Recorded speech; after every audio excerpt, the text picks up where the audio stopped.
Technology isn't the only thing that's changing. As is always true, who we are is changing. And during this period, our population is becoming older, larger, and more diverse. Baby boomers, as they begin to reach retirement age, are going to have a huge impact on our society, particularly in light of the government programs instituted in the New Deal and the Great Society.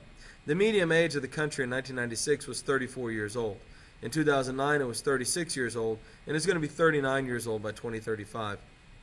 What this means is that we will have a smaller percentage of our population in the workforce and a larger percentage of our population retired.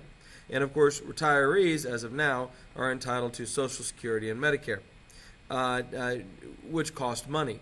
And so there's a lot of discussion and concern about how a relatively smaller pool of workers will be able to fund these programs for a relatively larger group of retirees. That's not to say it can't be done, but it certainly is cause for concern. One thing this has led to is increased immigration. As the percentage of our population of working age shrinks, one way those jobs get filled is through immigration. In 2009, 12%, or 39 million Americans, were immigrants. They were not born here. And they're coming from all over the world. I think when we say immigration, we often think of Latin America, but they really do come from all over the world. And I think Asia is an underrated or a source of immigration that isn't really thought of as much as it shows up in the numbers.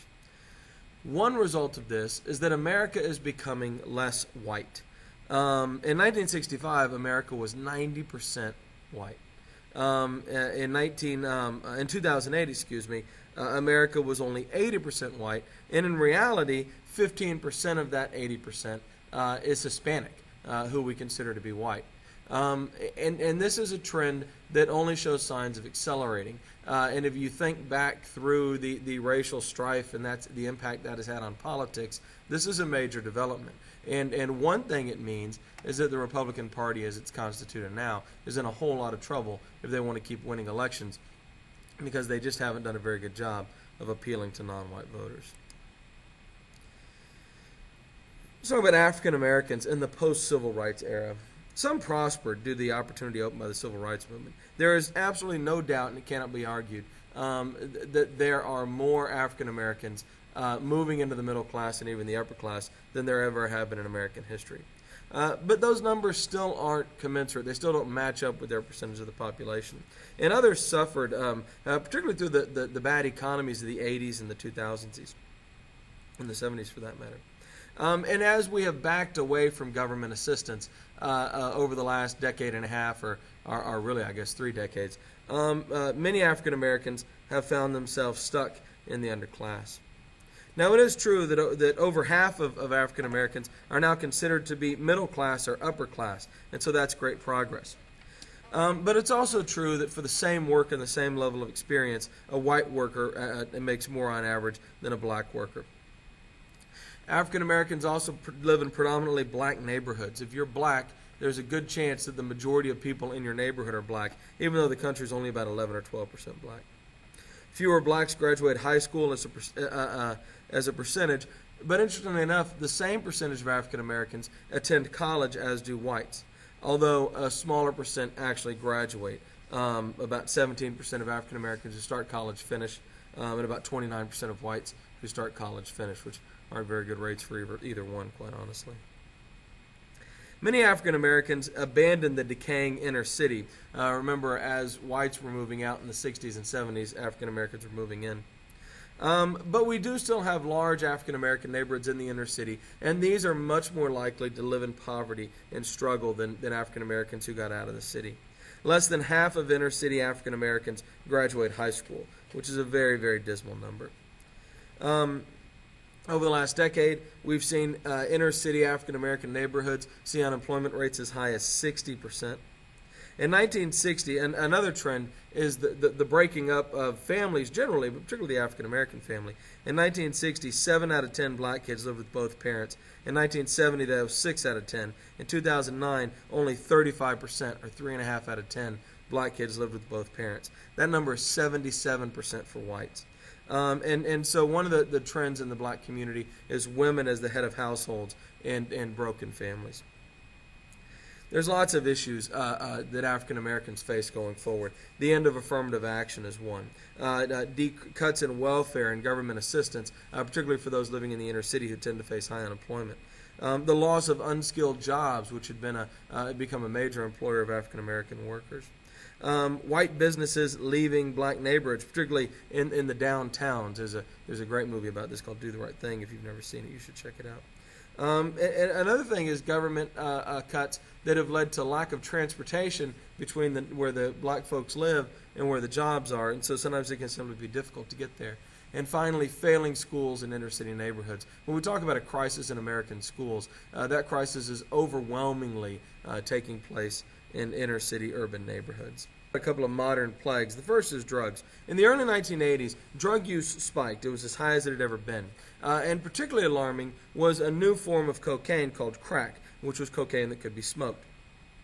This led to a massive spike in crime and a huge increase in the number of addicts. It was and is a highly addictive and highly destructive drug. Drug use has actually declined in the middle class, but it doesn't decline, or it hasn't declined, I should say, among the poor. Now, interestingly enough, drug use is much more associated with income level than it is race. There's a lot of racial stereotypes about who uses what drugs, but in reality, the poorer you are, the more likely you are to use drugs. Or maybe I should say, the more you use drugs, the more likely you are to be poor. I don't think it's really clear which way that goes. In 1981, the first case of AIDS was diagnosed, the acquired immunodeficiency syndrome. And this, which was a disease that primarily spread among gay folks, particularly gay men, and intravenous drug users in the early days, was a very controversial disease. Many people, particularly those in the Christian right or the moral majority, saw it as some sort of righteous plague come here to punish the people behaving poorly. But of course, many other Americans saw it as a terrible episode that we had to deal with. Ronald Reagan, by the way, refused to use the word AIDS for years. He just wouldn't even talk about it as President of the United States. And many people who supported attempts to combat AIDS found this to be deeply offensive. AIDS, by the way, it enters your bloodstream as something called HIV, and then at some point it becomes active and it wipes out your immune system, and then you end up dying from kind of common diseases that most people's immune system can easily fight off. But people who have AIDS cannot fight it off because their immune system has been compromised.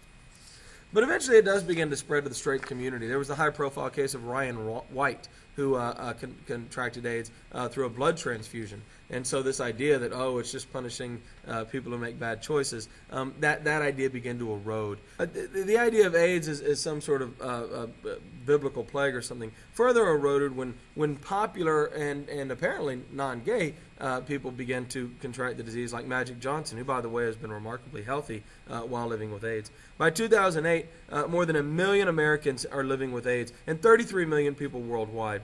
Education has halved the rate of infection. And Hillary Clinton, while she was Secretary of State, announced just a couple of years ago that we now believe we can eliminate AIDS altogether. There have been a lot of drugs developed to fight AIDS. There's something called the AIDS cocktail. They're very expensive, and many people don't have access. But there is hope that AIDS can be controlled and possibly eliminated entirely.